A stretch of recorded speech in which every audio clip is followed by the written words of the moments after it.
When Victor Matfield starts raising eyebrows about Springboks selections, you know something controversial is brewing. The legendary lock has broken his silence on Rassie Erasmus's ruthless squad cuts, and he's not sugarcoating it. World Cup heroes dropped. Northern Hemisphere standouts ignored.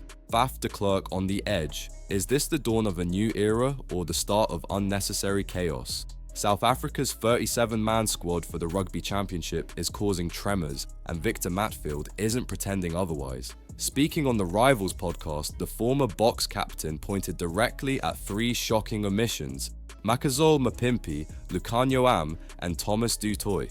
There were a few interesting decisions. The biggest one is probably Thomas du Toit. He was probably the best tight head prop in the Northern Hemisphere during the club season, but he hasn't given him an opportunity at tight head, just at loose head, so that's really interesting.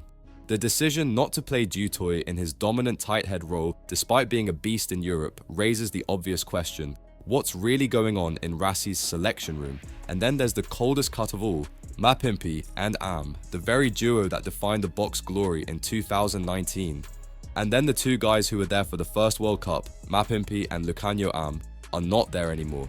We knew there was going to be a changing of the guard. They're on standby, sure, but everyone knows what that really means. The Erasmus regime is moving on, even if it means leaving behind proven legends. At loose forward as well, there are some other guys getting an opportunity. Matfield tried to stay diplomatic. I think the squad looks good. We've got a lot of depth in that squad, but I still think there are 1 or 2 guys that will be changed throughout the year.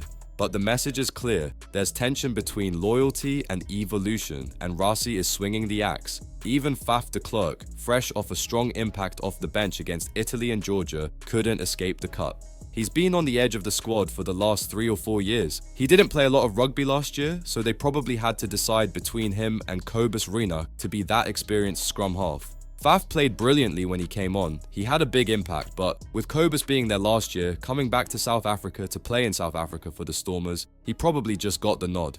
Despite his explosiveness, his experience, and his pedigree, he's been reduced to an emergency option behind the trio of Grant Williams, Morn Vandenberg, and Reenak. Is Rassie Erasmus making bold progress toward 2027 glory, or is he dismantling the Springboks' soul? Was it too soon to dump World Cup winners like Mapimpi, Am and Faf, or is this exactly the kind of cold strategy South Africa needs? Tell us what you think, and don't forget to subscribe to Green and Gold Army News for more brutal truths, selection shockers, and full throttle rugby debate.